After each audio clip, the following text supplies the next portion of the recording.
My buddy Mike has a beach house on the Jersey Shore. Calling it beautiful would be an understatement. To me, it was magnificent. You have to understand something. I didn't grow up with much. Vacations, summer homes, weekend escapes. Those were things other people had. My family never had that kind of luxury. So when I saw Mike's family property for the first time, it felt like stepping into another world. A world I didn't belong in. From what little I knew, the house had been in his family for generations. A 3-story home tucked behind sand dunes, weathered by time, but still standing proud, with balconies that seemed to reach out toward the ocean like outstretched arms. It wasn't just a summer spot, it had history soaked into its wood. Mike's grandparents had apparently wanted to make it their permanent residence, but they never got the chance. They both passed away not too long ago, and since then the house sat mostly empty, dormant, waiting.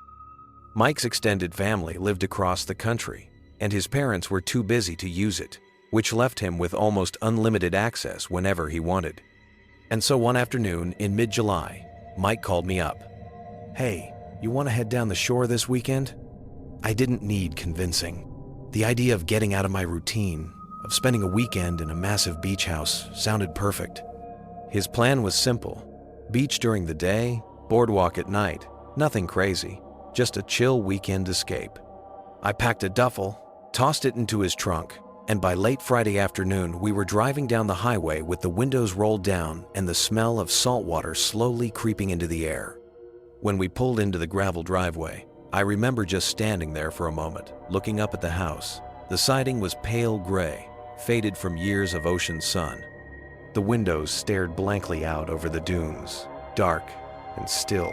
For some reason, I got the sense that the house was watching us arrive. That first night was normal. We dropped our bags upstairs, grabbed food from a local sub shop, and walked the beach for a while. Mike brought a couple of fishing rods, though catching anything wasn't the point.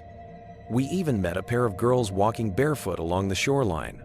Mike, being Mike, struck up a conversation without hesitation. It was light, playful, meaningless. Just the kind of thing that happens when you're young and on the beach at night. By the time we found a quiet stretch of sand for ourselves, the sky was black and endless, the ocean rolling in like a living thing. I remember feeling at peace. If only it had stayed that way. The next morning, we woke around 9. The house had that particular smell. Old beach houses always have a blend of salt air, damp wood, and dust. Not unpleasant, just aged. Like the scent of time itself. Mike suggested a jog on the boardwalk, so we went. A couple miles, nothing serious. Enough to loosen up, to soak in the warm July sun. The day passed lazily after that. By evening, Mike floated the idea of hitting some bars in Seaside Heights, but neither of us had the energy. The sun had drained us, and the idea of pushing through crowds of drunk tourists didn't sound as appealing as sleep. So, we stayed in. I wish we hadn't. Sometime after midnight, I woke to a sound. A shrill, piercing alarm. At first, I thought I was dreaming. The sound was too sharp, too sudden. It took me a moment to realize it was real. Beep, beep, beep, high-pitched, relentless. Like a smoke detector. I scrambled out of bed, heart racing, eyes darting around the dark room. No smoke, no flicker of flames, nothing but that piercing scream. It didn't sound like it was coming from my room, not the second floor either. It was coming from above. The 3rd floor. I rushed down the hall, burst into Mike's room and shook him awake. He sat up instantly, saw my face, and knew something was wrong. Without another word, the two of us bolted upstairs. The 3rd floor was drowned in darkness, the only light a faint beam of moonlight cutting in from the far window. We flipped the switch. The hall lit up. Silence. No fire. No smoke. Nothing. We searched room after room, following the sound. Until, in one of the bedrooms, I saw it. Lying neatly under a pillow. A small black device, about the size of a walkie-talkie.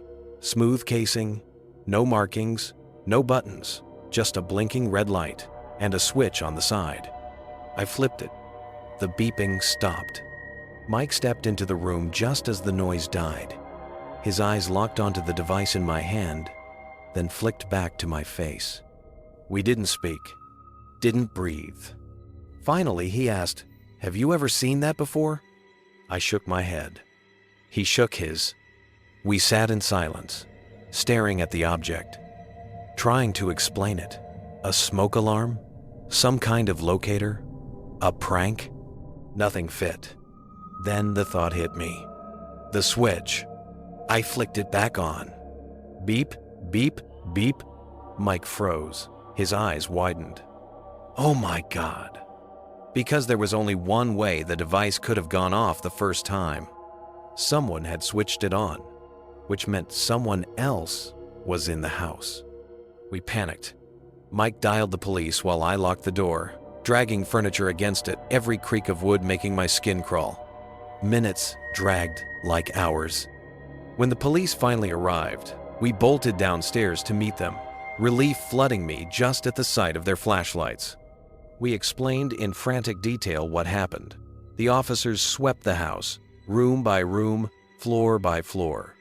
When they came back down, their faces were unsettled. Every single window on the third floor was wide open, even the bathroom ones. And the rooms looked nothing like when we'd been there. Beds flipped, drawers dumped, clothes scattered across the floor. But I swear when we had searched those rooms, they were neat, nothing out of place. The cops found no one, no weapons, no footprints, nothing. Lock your windows, call if anything else happens, they told us. And then they left. We should have left right then, but we didn't. We told ourselves it was safer to stay until morning, that whoever had been inside was gone. But deep down, I didn't believe that. I still don't. Because the worst part wasn't the windows, or the ransacked rooms, or even the device itself.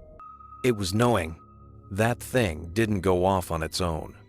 Someone had been standing in that house, in the darkness, listening, watching, waiting, and maybe, just maybe, they never left. That night is something I can't explain, something I'll never forget. And every time I close my eyes, I hear it again. That shrill, piercing beep, getting closer, and closer, and closer. That beep is a sound I'll never forget. What would you have done? Let us know in the comments. And if you dare, subscribe for more Tales from the Shadows.